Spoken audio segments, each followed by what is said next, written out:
Ag, dit is so verskriklik lekker om hier by julle te wees. Ek wil eers begin om vir Jan en vir Esther te sê, ek hoop julle weet, julle het twee ongelooflike kosbare mense in julle midde. Ek in my stilte tyd bid ek vir hulle vanoggend en ek dink aan daai teksvers van jy moet nie koud of warm wees nie.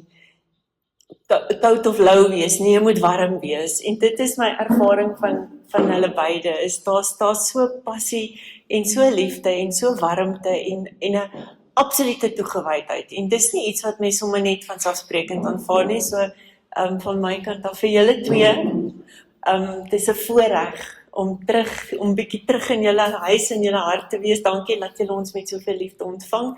En in julle mooi dorp, ons het so lekker gekuier. Ons was van Saterdag af hier en ons het julle het gehoor gisterand, ons het bier gedrink en lekker geëet. So alles was perfek. Vreeslik dankie. Dit is so lekker om iets van Pen se storie met julle te kom deel. En ek hoop dat dit nie net 'n storie van daar ver is nie, maar dat dit naby sal kom. Dat julle ook sal beleef om te voel, daar's iets hier wat ek kan doen hier in Clarence. Daar's iets hierso wat ons kan aanpas of tweak en ons kan dit toepas of gebruik by ons. Dankie. So Pen is gebore in die hart van die NG Gemeente Pretoria. So ons is nou van 92 af geregistreer. Toe was ons Pretoria Evangelisering en Nasorg. Maar vandag moes ons dit so oor die amper 35 jaar, volgende jaar is ons 35 jaar, aanpas en herinterpreteer en ons is nou by Participate, wat ons probeer om te sê, ons is nie hier van buite af ergens nie, ons is deel van die gemeenskap. So to participate, to envision a future, die future wat die Here vir ons het, en vir al ons gebroke mense het, en vir elke stukkende kind, en 'n ma met seer, en 'n babatjie wat weggegooi is. Ons envision the future that God has. So dis waar ons envision vandaan kom, en dan die N staan vir navigate, want nou moet ons 'n pad kry, om by daai nuwe toekoms uit te kom. So dit is waarvoor Pen staan, en ja, ek is van 91 Desember maand, as 'n jong proponent deel gewees van Pretoria gemeente, so ek is nou die meubels van Pen, so van die begin af, is ek deel van hierdie storie. En dis so, net gesê, ek moet iets vertel van hoe ek daar beland. Nou dis eintlik so 'n onbelangrike storie. Ek onthou baie goed, ek het so in standaard 7, het ek op 'n CSV kamp, Jan, my hart vir die Here gegee en regtig 'n intense bekering beleef en 'n roeping om vir die Here te gaan werk. En ek wou net 'n sendeling word. En ek het 'n stoere boere Afrikaanse oomie vir 'n pa, en hy het gesê, oor sy dooie liggaam sal sy jongste dogtertjie 'n sendeling word. So ek wel, dan word ek 'n dominee. So ek het my baie ongriselike, onspirituele roepingsverhaal vertel ek altyd, want dit was min het ek geweet waarvoor ek myself inlaat, want op daardie stadium was vroue nog nie toegelaat in die kerk nie. So ek het begin in my eerste van 6 jaar voltydse studie van teologie by Tikkies, en eers in my finale jaar het ons toestemming gekry om gelegitimeer te word in die kerk. So ons het 'n lang pad geloop en moes baie vreemde en negatiewe en moeilike situasies hanteer. Ek het vertel van ons beurse wat teruggetrek is in my 3de jaar, is al die vroue op kamp in die teologie fakulteit se beurse teruggetrek. Want ek dink toe die hogere menere gesien, ons is ernstig, ons gaan dalk actually klaarmaak, en dit was 'n verrassing vir baie mense, maar ons het klaar gemaak, en ek dink as julle vandag in die kerk sien, hoeveel vroue daar is, wat absoluut 'n goeie en 'n wonderlike bydrae lewer, is ek net dankbaar, en ek was so die 3de vrou wat bevestig is in die NG Kerk, en dit was nog in die wilde jare, so as ek ingestap het baie keer, as ek op die kansel klim, het baie mense opgestaan en uitgeloop, so dit was nog swaar daar in die begin. Maar gelukkig is dit, ek het beleef dat, ek weet, en ek onthou my eerste kollega Frik Huysman het baie keer vir my aangemoedig om te sê, onthou jou roeping lê nie in wie jy is nie, jou roeping lê in wie die Here is. En dit het my deur baie moeilike tye gedra om te weet, ek staan nie hier omdat ek self hier uit myself uit hier is nie, ek staan hier omdat ek weet, die Here het 'n plan vir my lewe gehad, en ek kyk na 35 jaar deur pen, as ek dink aan daai beginjare, ons was 'n klein groepie mense, studente, jong mense, ja, baie braaf, baie dom, baie foute gemaak, en 35 jaar later is ons 'n groot organisasie in die stad wat baie mense se lewens raak, en ek sê altyd, ten spyte van my gebruik die Here mense rondom ons en spasies en skep geleenthede vir sy koninkryk om te groei, dis my so voorreg om te vertel altyd, Pen is eintlik gebore in 'n gebedsgroep van 'n groepie bejaarde dames. Daar was 'n tannie Hannie en 'n tannie MC en 'n Tina uit die gemeente van Pretoria. Ek weet nie of die name nog vir jou bekend lui nie. Hulle het saam gebid en gesê hulle wil kerk wees en seker wees dat hulle gemeente relevant gaan wees in die toekoms. En wat 'n wonderlike gebed om te bid, want dit is hoe Pen gebore is.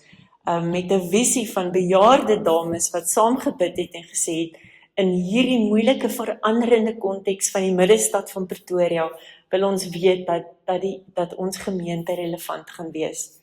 So dis so die beginjare van Pen, en net so 'n bietjie konteks van wat maak ons daar, en eintlik in ons land, waar is ons planne en waar kom ons visie vandaan.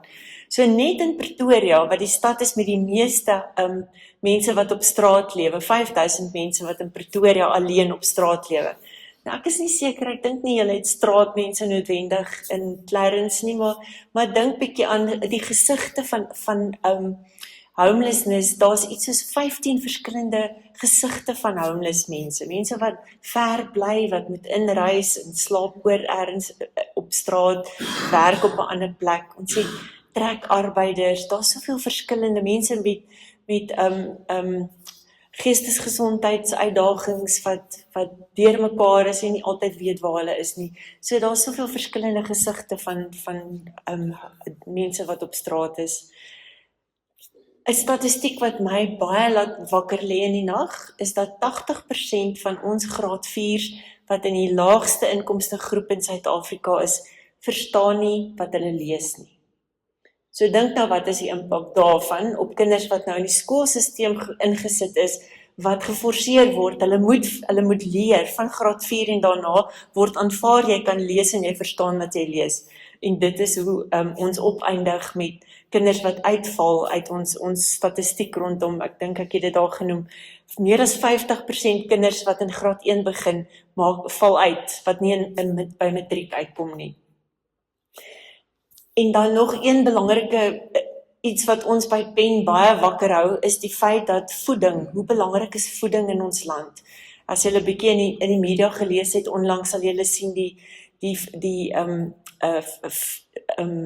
wat is die Afrikaans nou, die nutrition, die voedingswaarde van wat ons kinders gee, veral in arm kontekste, veroorsaak, daar is nie, ek dink nie, daar's 'n Afrikaanse woord vir stunting. Dit beteken die brein ontwikkel nie reg nie, want hulle kry nie die regte voeding nie. So 95% breinontwikkeling vind plaas van 0 tot 6. En as hulle in daai spasie nie die regte voedingsstowwe inkry nie, ontwikkel daai breintjies net nie reg nie. So jy sit eintlik 'n generasie op die agtervoet as jy hulle skool toe stuur. So die impak daarvan is ongelooflik. Nog iets wat my persoonlik baie wakker hou, ek weet nie of julle al dit ooit beleef het hier in Clarence nie, is in die stad is dit 'n tendens dat mamas so moedeloos en desperaat raak, wat swanger raak, dat hulle daardie babas in asblikke gooi of op straat of in toilette wegspoel. En dit is een van daardie aksies wat ons by Pen begin het, waar ons Baby Saver Wars begin het en vir ma's 'n geleentheid gee om hulle babas op 'n veilige manier op te gee. Maar dis nou sommer so intree gedagtes van waar kom ons hart vandaan en wat inspireer ons. So ons droom by Pen is ons sien 'n Suid-Afrika waar elke mens kan floreer en 'n gevoel hê van ek behoort eers. En daardie behoort is die hart van wat ons probeer skep. Ons probeer gemeenskappe, gesonde geloofsgemeenskappe skep, waarvan die kleuters tot volwassenes en straatmense kan instap en sê, hier beleef ek iets van die Here se genade. Nou ons is ons is oortuig van 'n paar beginsels wat ons oor die amper 35 jaar geleer het. Die eerste een is dat ons is deel van God se koninkryk. En met wysheid, net verwys na ons is soms nie waar God wonderwerke doen nie. Ek glo so dat as ons in voeling is met waar die Here besig is, dan word ons medebouers aan sy koninkryk. En dis ons verantwoordelikheid. Ons as kerk is nie hier om onsself te dien. Ons is hier om 'n verskil te maak in die wêreld en om God se koninkryk te bou. So 'n mens kry baie keer raak 'n mens gewoond en bederf in jou eie konteks. Dis lekker, ons praat Afrikaans, dis warm, ons deel baie mooi dinge en dis goed en reg. Maar ons is nie hier daarvoor in die eerste plek nie. Ons is hier daarvoor om te bou en sterk te word sodat ons 'n verskil in die wêreld kan maak. Een van die beginsels wat ons op die harde manier moes leer is, ons doen nie handouts nie. So dis vreemd vir baie mense. Baie mense kom by ons en sê, maar ons wil goeders uitdeel, ons wil mense goeders gee. Kyk, die kinders het nie klere nie en hulle sukkel en hulle kry swaar.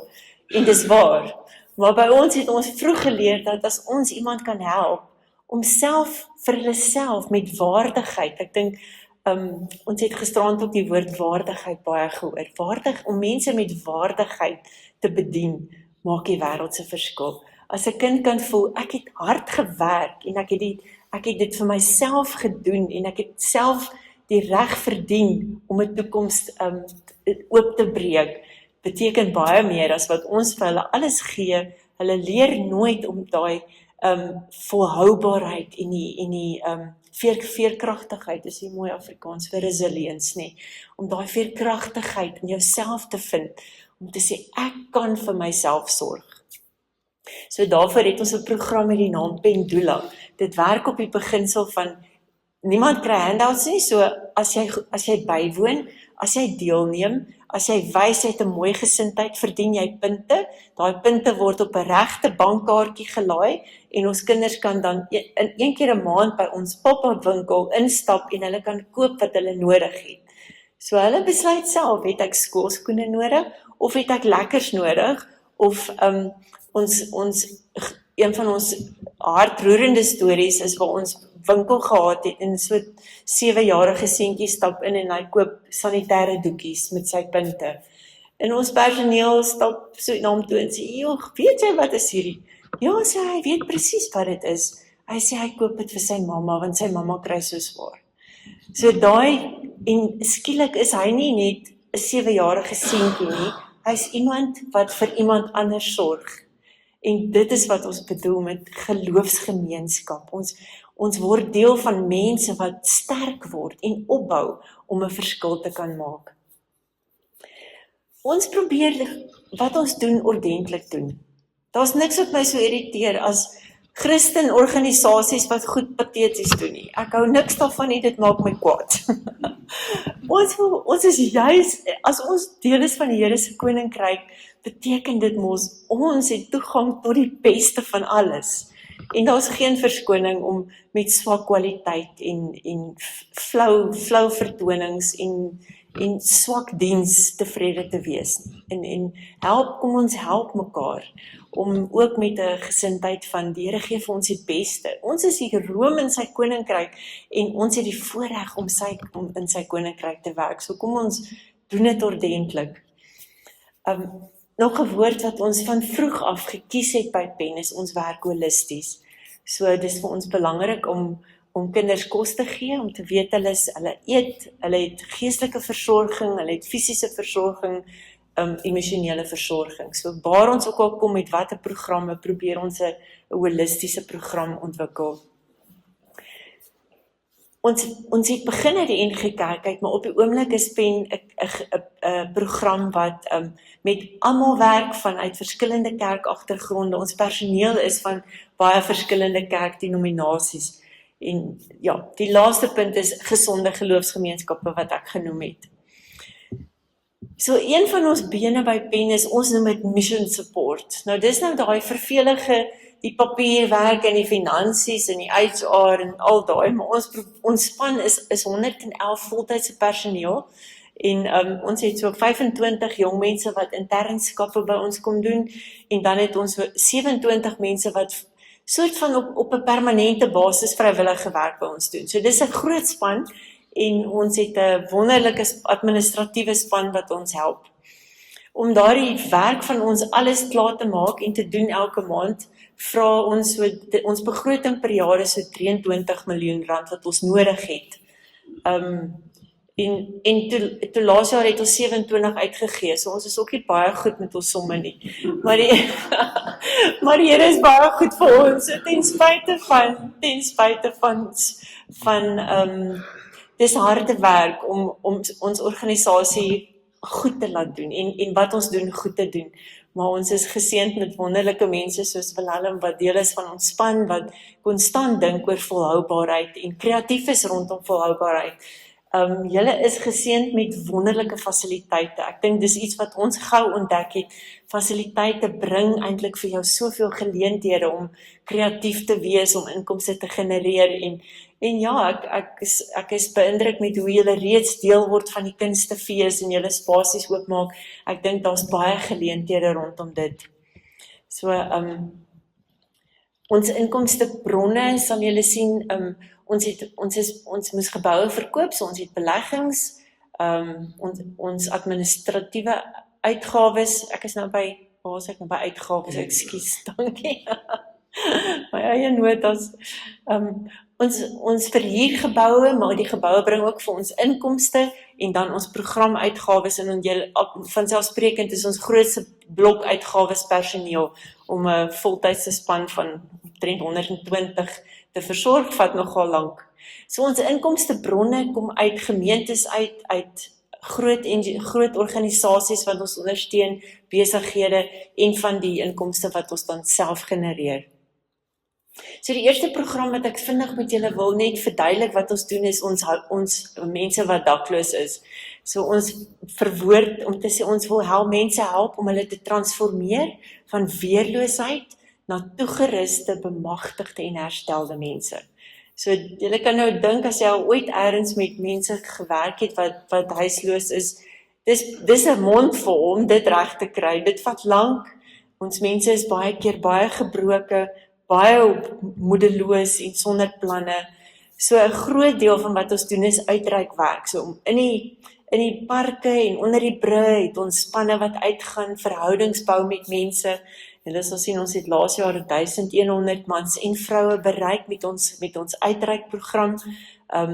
En dan doen ons basiese dinge. So ons bou verhoudings, ons help hulle met verwysing as hulle gesondheids uitdagings het, sal ons hulle help met gesondheidsdienste en te koppel aan waar hulle hulp kry. Dan uit daai groep mense, as iemand sê maar hulle is gereed, hulle wil afkom van die straat af, dan het ons die volgende fase van omtrent so 6 maande proses wat ons hulle inneem. Hulle kom bly by ons, hulle kry kos en hulle word deel van 'n volledige transformasieplan wat die volgende goed insluit. Gesondheidsdienste, so ons maak seker hulle sien 'n dokter of 'n suster, dat hulle medisyne drink wanneer hulle moet. Ons het maatskaplike werkers op ons span wat kyk na die psigososiale nood van ons mense. Dokumentasie is baie keer 'n groot uitdaging. As jy lank op straat was, het jy nie meer papier en jou boekies is weg en jou sertifikate is alles tot niet, so om seker te maak mense is gedokumenteer. Dan werksgeleenthede en vaardighede. So ons het verskillende programme wat ons aanbied om mense vaardighede te leer. As julle na die tyd kom kyk, julle sal sien ons LABA-sepies wat ons maak. Dis 'n fondsinsamelingsoefening, maar dis ook 'n om mense vaardighede te leer om seep te maak en hulle eie besigheid te kan bestuur. Ons sorg geestelik vir ons mense. Ons het baie byeenkomste waar ons saam bid en saam praat oor die Here en ons gebruik 'n tegniek wat ons noem kontekstuele Bybelstudie. So dit beteken ons sit in 'n kring, ons lees 'n teks saam en elke persoon kan deelneem soos wat hulle wil. So daar's nie 'n dominee wat meer weet en iemand wat niks weet nie. Ons probeer elke persoon se bydrae ag en waardevol maak en saam die Here se stem hoor. En dan natuurlik akkommodasies. Ons het so 60 manne wat by ons in ons program fisies by ons bly dan. Dan die uitkoms, of dit wat ons hoop om te bereik, as ek nou sê, hoe meet ons sukses? Ons meet sukses met hierdie program as ons mense kan terugplaas in hulle gesin, terugplaas in hulle gemeenskap waar hulle sinvol kan deelneem en 'n bydrae maak. Of dan in 'n werksgeleentheid is wat hulle langer as 12 maande kan hou. Dan weet jy iemand was verlang, is suksesvol in hulle wêreld. Dis maar net 'n paar aanhalings. Oscar het gesê the vocation department, dis nou die werkskepping, didn't just offer me training, they gave me direction. Thanks to this program, I'm no longer just dreaming about my future, I'm actively building it with the right skills and the right guidance. And Patrick het gesê, since joining the program, I have grown in every area of my life. Vocationally, I've reclaimed my purpose. I've gained new skills. I've found a family at Bethesda. Bethesda is ons fasiliteit. So dis ons hoop, dat mense weer sal voel hulle behoort en dat hulle met waardigheid hanteer word. Ons grootste program by PEN is ons vroegkindontwikkelingsprogram en ons weet ons het 'n optimistiese visie. Ons wil elke kleuter in Suid-Afrika verseker dat hulle toegang het tot kwaliteit onderrig. En as ons dit kan regkry, verbeel jou, as elke kleuter in ons land ordentlike, goeie vroegkindontwikkeling deurgegaan het met die regte voeding, die regte stimulasie, gaan hulle skool toe met 'n goeie kans om suksesvol te wees. So ons begin daar, dis vir ons eerste fase. Nou ek hoop julle kan nou hierso sien, daaronder op daai prentjie is daar 'n kolletjie wat sê Senekal. So ons het 'n program in Senekal, ons is baie opgewonde, dis ons nuutste sentrum wat ons kon neersit hier in die Vrystaat, en as die Here wil, gaan ons nog 'n paar kan neersit in die Vrystaat, so dis ons droom en visie, maar julle sal sien, die meeste van ons werk is op die oomblik in Gauteng. Ons het 8 ondersteuningssentrums, en een ondersteuningssentrum bedien omtrent so 30 kleuterskole, dis informele kleuterskole, so daar's gewoonlik nie een onderwyser wat gekwalifiseerd is nie, dis vroue wat spontaan na kinders begin kyk het, of hulle nou die kwalifikasies het of nie, en soos wat ons met hulle op reis gaan, sien ons baie keer daai aanvanklike liefde vir kinders wat ontketen word en ek kan regtig 'n verskil maak in 'n kind se lewe. Dis 'n wonderlike reis om saam met mense te reis. So ons het tot nou toe 242 tot einde van 2025 skooltjies in ons sentrum, 1230 personeel wat ons opgelei het en deel van ons opleidingsprogram is, en 11800 kinders wat dan geraak word deur hierdie projek. So ons ontwikkelingsentrum, die inhoud daarvan probeer ons volgens die departement van basiese onderrig. Hulle het curriculums wat uitgewerk en vas is. So ons gebruik daai curriculums en pas aan daarbey en maak seker dat dit wat ons in die kleuterskole doen, ondersteun wat die regering verwag ons moet doen. So ons fokus op basies die volgende bene. So gesondheid en veiligheid.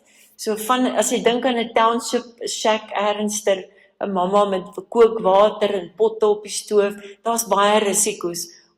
Rotte, julle sal nie glo hoe groot is muise en rotte in klein dorpies in die platteland, in die stofstraatjies is dit 'n groot uitdaging vir baie van ons skole. Administrasie, om seker te maak, daar's goeie inligting van elke kind wat in jou skool is, jy het 'n mamma se nommer of 'n versorger se telefoonnommer.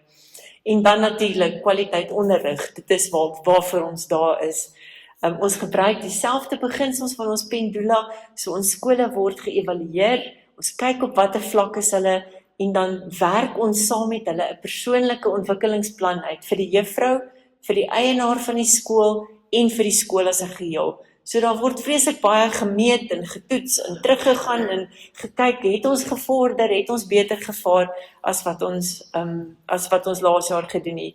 So die statistiek daar, die grafiek wat julle daar sien, sal julle sien, die blou is waar ons begin het, en hoe die verskillende skooltjies dan aanpas en groei. So partykeer val hulle terug, partykeer kry hulle swaar en of die onderwyser gaan dood. Dit het ons al soveel keer gekry. Hulle word siek, hulle kan nie verder skool hou nie. So daar's soveel konteks en stories van ons vroue wat swaar kry en dan maak hulle skooltjies dit net nie.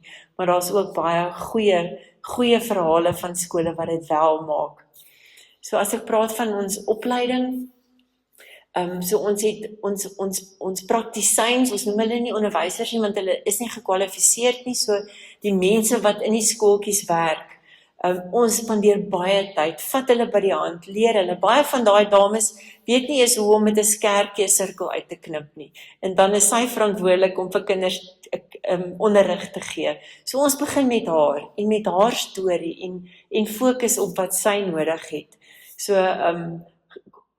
ons het hierdie laas jaar 3500 wat ons noem coaching visits gehad. So dit beteken ons personeel gaan besoek elke skool en elke klaskamer, kom ten minste 1 keer 'n week in elke klaskamer van ons 230 verskillende skole waarby ons is. En dan het ons 1 keer 'n kwartaal een of ander groot opleiding, of dit nou groot metodies of klein metodies is, wat ook al, of besigheidsopleiding, verskillende opleidingsgeleenthede wat ons dan aanbied. Op die einde is ons kwaliteit gaan oor, maak ons 'n verskil in 'n kind se lewe. So ons het onlangs begin om die kinders te evalueer aan die begin van die jaar en aan die einde van die jaar, en om te sien of ons 'n verskil maak. En ons het 'n klomp verskillende programme wat ons implementeer om seker te maak dat die onderwysers hulle werk kan doen. So lesbeplanning word weekliks gedoen om saam met die juffrou te sit en te sê, wat gaan ons doen hierdie week? Maak ons seker ons werk groot metodies, klein metodies, geestelik, het 'n liedjie, het wiskunde, so elke faset wat deur die departement voorgeskryf word in ons lesplan ingewerk. Ons het 'n speelgoedbiblioteek, so elkeen van hierdie 8-9 sentrums het 'n speelgoedbiblioteek met waar kwaliteit opvoedkundige speelgoed uitgeneem kan word. Sounds is 'n leesprogram, 'n fonetiese program wat die kinders leer lees en skryf. Duplo is groot Lego blokkies, so ons kinders al van Senekal tot Steelpoort tot Heilbron, Middestad, al ons skole het toegang tot wonderlike Lego speelgoed wat hulle kan gebruik. Mickey Maths is 'n program wat ons gebruik om wiskundevaardigheid te leer. Living Kids, groot metodiese program wat aangebied word. En dan Staatwel is die voedingsprogram wat ons by sit. Julle sal sien, ons is nie by al ons kinders nie, ek dink ons is nou by amper 2000 van ons kinders van ons 11.000 wat op ons voedingsprogram is. So ons wil dit graag uitbrei, dat elke kind toegang daartoe kan kry. EduPen is ons eie kleuterskool wat ons by Pen het, en julle sal vra 'n bietjie vir Prof Dons as hy terug is, ek hoor hy loop lekker rond. Hy was deel van die stigters van ons, op daardie stadium was ons kleuterskool se naam Pennies, en sy dogter het dit begin, en sy is nog steeds weer terug by Pen. So ons eie kleuterskool is gerad vir so 100 kleuters, en dien dan eintlik as ons noem dit 'n laboratorium. So alles wat ons in die townships wil gaan doen, kom oefen ons eers in ons eie kleuterskole, maak seker dit werk. Dis ook 'n inkomstebron vir ons. So 'n groot deel van ons inkomste wat genereer word uit ons kleuterskool ondersteun ons ontwikkelingssentrums. En sommer net so 'n prentjie van die impak van ons werk dan op nadat ons die kleuters evalueer het, is nasionaal 34% van kinders in die lae inkomste sentrum is op koers met hulle ontwikkeling. Beteken hulle is gereed, of hulle praat nie eintlik meer van skoolgereedheid nie, maar dis eintlik maar wat bedoel word, nê. Ons was so verras om te sê 89% van ons kinders was skoolgereed. So dis amper dubbel wat die gemiddeld is in Suid-Afrika. So ons kan regtig met groot vrymoedigheid sê die impak wat ons het maak 'n verskil in ons kleuters se lewens. 'n Paar sinne van Paulina van Pobetsi Daycare. Sy het gesê, the Pen lesson plans truly guide us and make teaching easier and more effective. If it wasn't for Pen, I wouldn't know where to find such a wide variety of toys and resources. Pen has supported us in so many ways. Iemand anders het gesê, sy is die eienaar van die Makina Preschool, sy het haar skooltjie gegroei van 20 kleuters 5 klasse, 81 kinders op hierdie stadium. So van 'n klein skooltjie na 'n volledige ordentlike kleuterskool. I would like to thank the coaches and the managers for helping us with advice and encouraging us not to give up.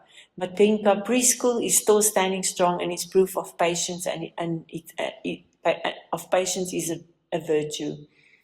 Through the training, we gained valuable knowledge and practical skills. We were able to implement what we learned in our classrooms, and our little ones have already started building a strong foundation in numeracy.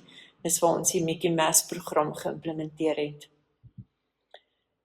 Nou ons jeugprogram, dis waar ek self en ek dink baie van as Jan het ook sy passie lê ook baie by die jong mense. So Pense jeugprogram is in die hartjie van die middestad en ons grootste visie is om veilige ruimtes te skep vir ons kinders, om vir kinders hoop te gee. Ek vertel altyd die storie van toe ek net begin het by Pen, het ek gaan sit eendag daar by die Telkom geboue, is daar 'n fonteintjie, en ek sit by daai fontein, en skielik toe ek so in die fonteintjie kyk, toe sien ek maar hier's nie een muntstuk in hierdie fontein nie. En toe kom ons nou net daar van Frankryk en die Trevi, en jy sien net al die geldjies en al die drome en al die beloftes en die wense. Ek onthou, my hart het gebreek. Ek het daar gesit en ek het snot en trane gehuil en vir die Here gesê, hierdie kan nie so aangaan nie. Hierdie is verkeerd. Ons kinders kan nie groot word met geen droom vir hulle self nie, geen prentjie, geen toekomsplan nie, geen passie om 'n verskil te maak nie, om iemand te wees nie.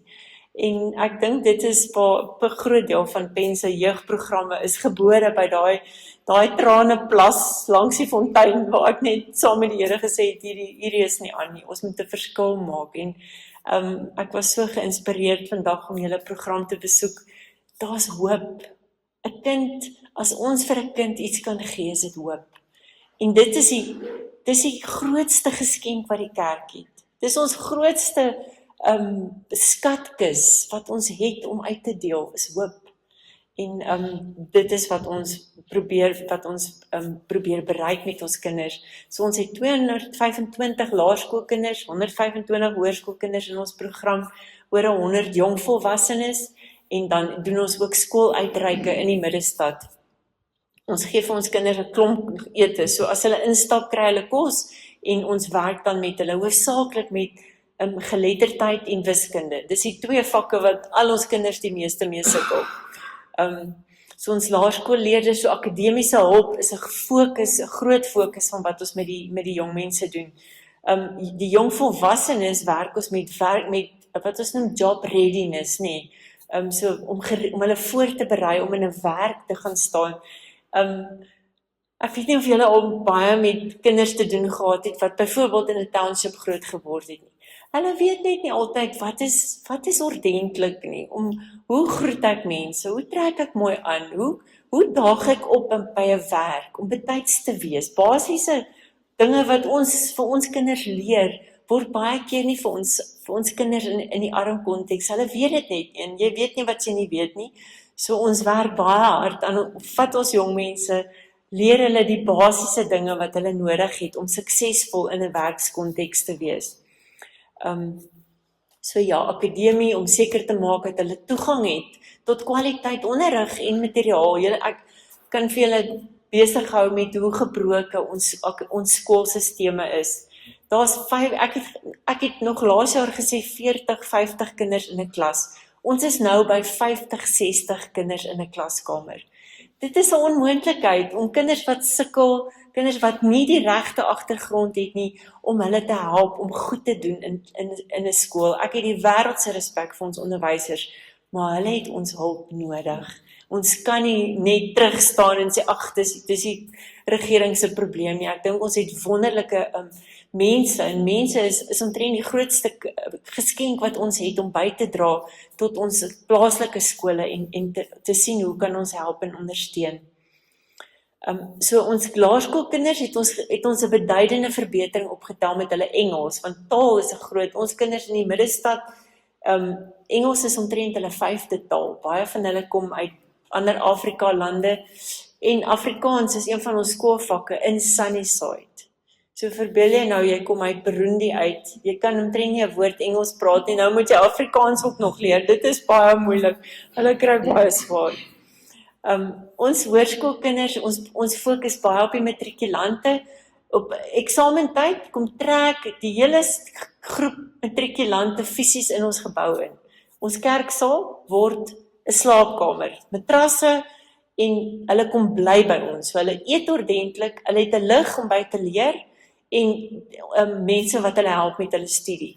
Dan maak dit die wêreld se verskil as hulle gaan eksamens skryf. So skielik het hulle kos om te eet, hulle het 'n lig om by te werk, te leer en hulle is gereed om te gaan eksamens skryf. So ons vind dat dit is so eintlik 'n eenvoudige klein dingetjie om kinders toe te laat om by op jou perseel te kan kom leer en as dit dan soos met ons Desember maande kom bly hulle fisies by ons. En dit help hulle ongelooflik. Ons jong volwassenes, ons het hier laas jaar uit 23 individue, 91% van hulle kon ons koppel aan internskappe en vir hulle in diens neem, 13 van hulle het verder kon gaan studeer. Lewensvaardighede en mentorskap, so dis wat ons doen met die kinders. Ons werk met lewensvaardighede, ons bied kinders aan geleenthede om gedigte te skryf en op die verhoog te wees. Dit maak die bou soveel selfvertroue in ons kinders. Ons kampe, ons maatskaplike dienste en ons skooluitreike is dit waarop ons fokus. Ek gaan nou nie alles vir julle voorhou nie, ek wil sommer net so breë prentjie skep van hoe bou ons hoop in 'n kind. Dis eintlik maklik. Kinders hulle is so maklik om te inspireer en om weer daai lig aan te steek in hulle oë. So dit is waarvoor ons werk. Daar's 'n internasionale instrument wat hulle noem die Hope Scale. En ons gebruik dit baie, so vir ons volwassenes en vir ons kinders toets ons hulle aan die begin van die jaar en die einde van die jaar, om net te sien, groei ons in hoop in ons kinders, en ons is altyd verstom om te sien hoe goed ons kinders doen teenoor die internasionale skale. Ek sommer net 'n paar aanhalings van ons kinders. Watching Yirei find her voice has been a joy. She is learning to believe in her own potential, and her success proves that emotional security is a foundation for academic excellence. So ons het boekklubs begin, lees saam met die kinders verhale van mense wat se lewens getransformeer is, en dit maak so verskil vir hulle. Camille het gesê, my family had lost hope in me and advised me to change my subjects. Deep down, I knew I was capable. I just needed more help and a safe space to study. Pen changed my life for good. Julle kan hoor, dis nie baie nie. Wat het ons gedoen? Ons het vir haar 'n spasie gegee om te leer. Sy het dit self gedoen op haar eie. In die laaste een, Patience, wat sê, Pen helped me find myself at the darkest point of my life. To be able to give my time and skills now gives me a true sense of purpose. Sy het depressie oorkom en sy kom terug en volunteer haar tyd met ons kinders, want sy ken hulle wêreld en kan hulle inspireer. Gesonde geloofsgemeenskappe, kom ons probeer dit terug nader bring, om te sê, God se teenwoordigheid is eintlik maklik om dit 'n werklikheid te maak hier in ons gemeente in Clarence. Jy kan God se hande en voete wees. En dink aan jou eie konteks, dink aan jou huis, dink aan die mense wat in jou tuin werk, mense wat in jou huis kom, by die werk. Hoe kan jy die onsigbare God sigbaar maak in die gewone dinge wat jy elke dag doen, om mense met basiese deernis en respek te hanteer. Ons sien so baie keer, my seun was in Boys High, en Boys High leer kinders, as daar iemand instap, dan staan jy op en jy groet hulle. Dis 'n basiese goeie gewoonte. So ek glo baie in vir ons kinders te sê, eenvoudige goeie maniere is allereerste tree om waardigheid en respek vir mense te leer. My gebed is dat julle tyd sal hê en geleentheid sal hê om te dink, hoe kan ons hier in ons gemeente, julle gaan nie doen wat Pen doen nie, maar hier is soveel wonderlike geleenthede om deel te wees van die koninkryk van God en in jou eie wêreld, jou eie werkskonteks. Wat kan jy doen om prakties in te bou en uit te bou dit wat nodig is? Nou dit is dit. Julle is so welkom, ek weet nie of daar vrae is nie. Dankie. Is daar 'n vraag vir gedagte? Is dit iemand 'n vraag? Ja, dit is nou wat in die nuus was geweest, dat hulle daai boks wat babatjies verkoop aan toenaam. Ja, so dis Wat is die rede regtig by die nuus dat hulle dit nou nie regtig uitgestel? Want hulle sê die maatskaplike dienste wil nie meer hê. Nou wat is die rede?